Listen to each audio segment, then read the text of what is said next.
Morning. I'm Victoria Savage, Nurse Savage on your side, your wisdom guided oracle, and we're having coffee in my brave heart mug because right now that is definitely something we all need. Let me readjust here. Well, how is it for you all? It is crazy lovely, crazy not so lovely, crazy difficult for many, crazy painful for many. So, how do we navigate all this crazy stuff happening in the world? Archangel Uriel has come in this morning to help guide us through the cards, what it is we want to look at, hold on to, how we want to be in this world, and some guidance as to how to make that happen. It's easy to say, this is what you need to do. Um, and again, that's somebody else's opinion, but what can you choose to do? What are some things? So, the cards coming up, the first card that is up is the Ace of Cups. And this is, this first two is the overarching set for this. Can you see that? Gorgeous card for this reading. And the Ace of Cups is a very high vibe card, which is the aces generally are. Getting set. I'm going to pull this up because I'm not a huge reader of tarot. A breakthrough, joy, love, and Archangel Uriel is the angel of love and wisdom. So this is don't give up. Don't wallow in despair. It's easy to do, and I don't mean to sound flippant when I chuckle, but it's an easy thing to fall into. And that is when you aren't looking to your spiritual, energetic aspect and regulating your own energy field. Love is the highest vibration there is. Fear, chaos, all of that are much lower vibrations. So if you keep entertaining the fear, the powerlessness, all of that, you're going to hold yourself in that type of vibration. You are the creator. You're the one that makes things happen in your life. You can't do it for someone else's life. You can be an influence in their life. You can offer them a higher vibration, but you can't do those things for them. They have to make a choice. Good morning, Julia. So the Ace of Pentacles and then the Four of Pentacles. This beautiful, beautiful. He's the treasure chest. He's unlocking it. And that is, again, this first set of cards is the overarching meaning. There is a bunch of loveliness available. And you hold the key. Great morning, Francesca. You hold the key, and that key is in your focus. What do you keep focusing on? What do you keep bringing into your world? If you feel like you have to continually battle everyone around you, go within. Interesting. Go within. Look at what it is you want to do within yourself, because that is what is regulatable by you.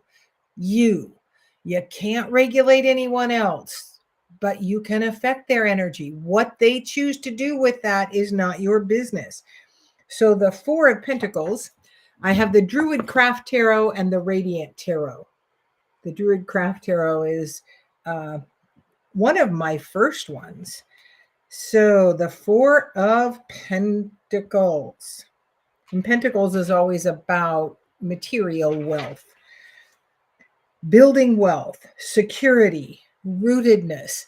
So this is that high vibe shift card, but it really is within you and up to you, whether you choose to shift or whether you continue to engage in drama with the people of your life. The only one, there cannot be a fight if there aren't two people. You want to be the one to pull away from that drama because that just keeps you in this cycle of crazy ass energy where there is no win. I was visiting with a woman yesterday who said, oh yeah, I pulled away. And she was talking about, she'd returned from being in a foreign country for many months.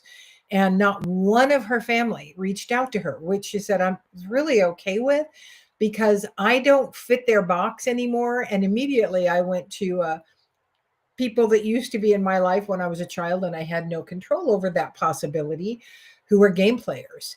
And the typical, I'm mad at you, but I'm not going to tell you why. And as a child, I'd be going, how is it ever going to get fixed if you don't communicate? They didn't want to communicate. They wanted the drama. You get addicted to it.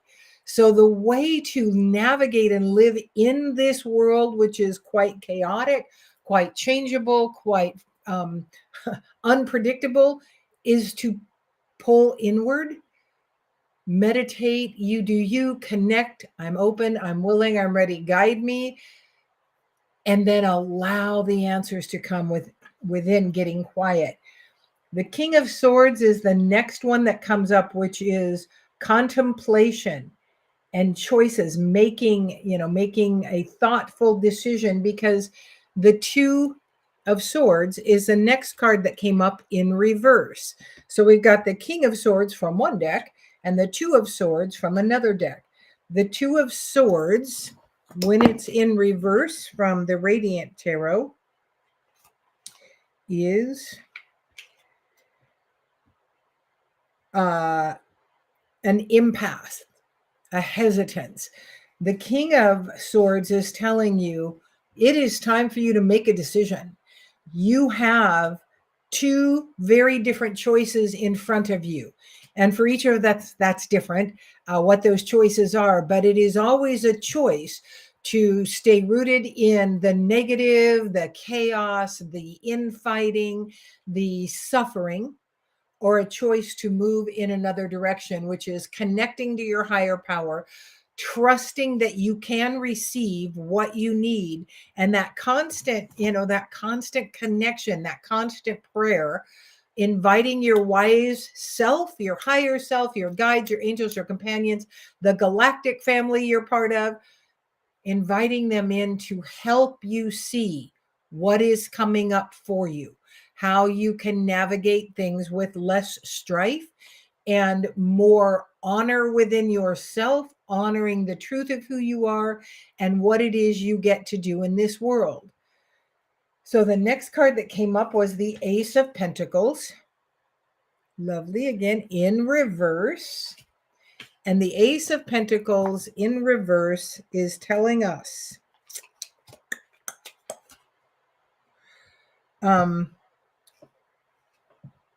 don't worry about where you're going. The future is a magic golden coin. That is the upright position. The reverse is saying there's some creation ability that you are not seeing, acknowledging, working, living with.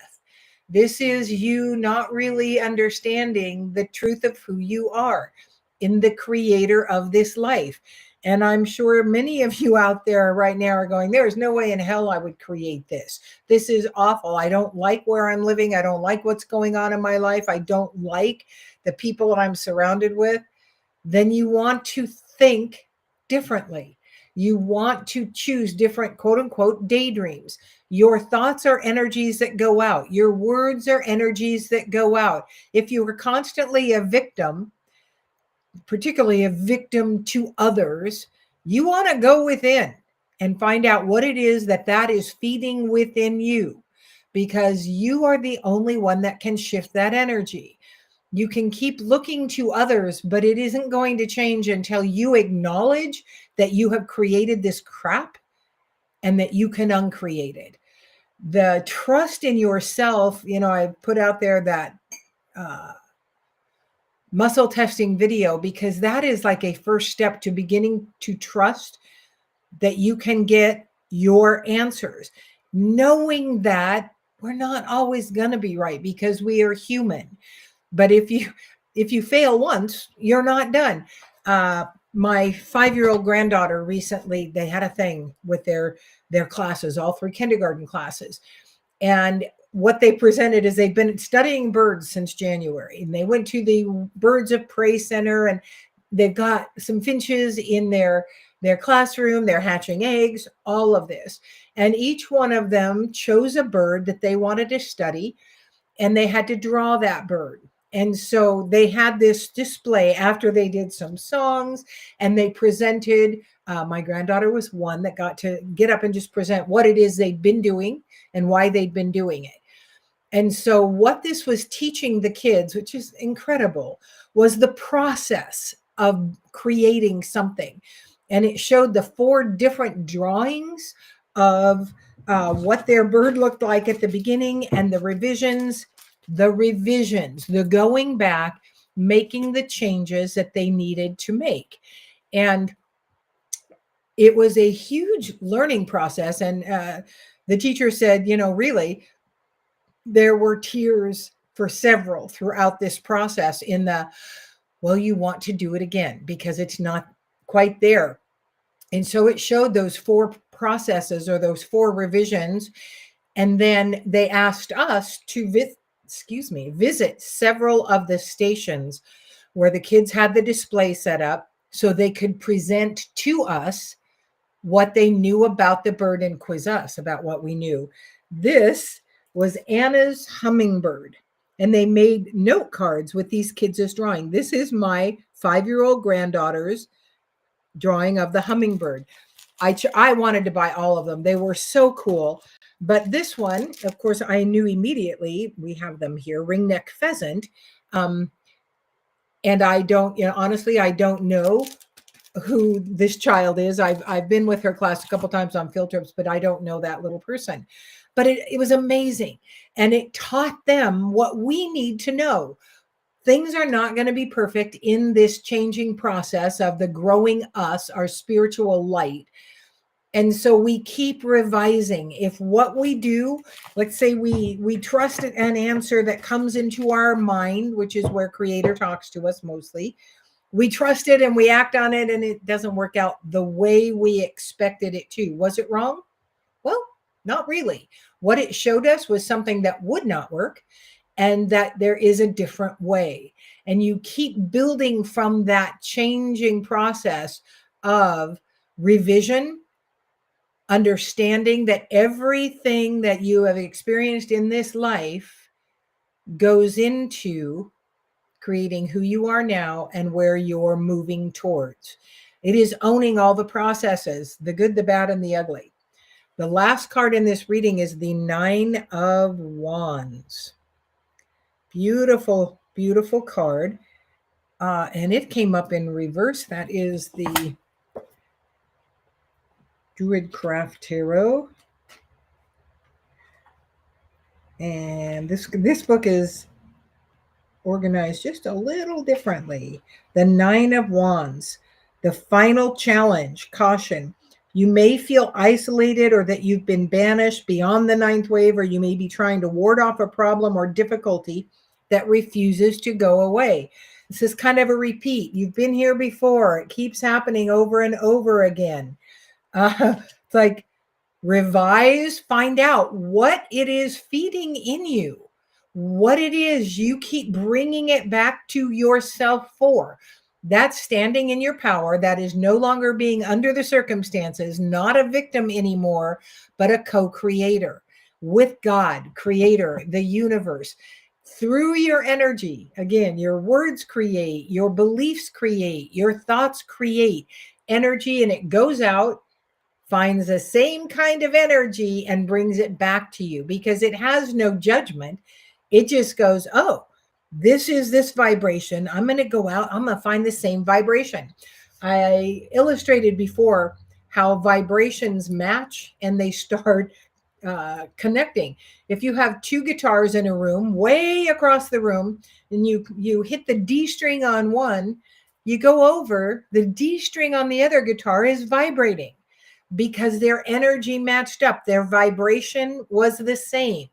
That is what your words, thoughts, beliefs, and energy is. That's all you are, is this energetic vibration. Your spirit is an energetic vibration. You created things you wanted to learn in this lifetime. When you sit and spin and moan about it and allow yourself to sit in the victimhood, you're just slowing down the process of learning what you chose to learn when you created this and brought it to yourself several times. And that, I mean, it really can be a turning point where you go, okay, that's it, God. I call it God. I'm comfortable with that.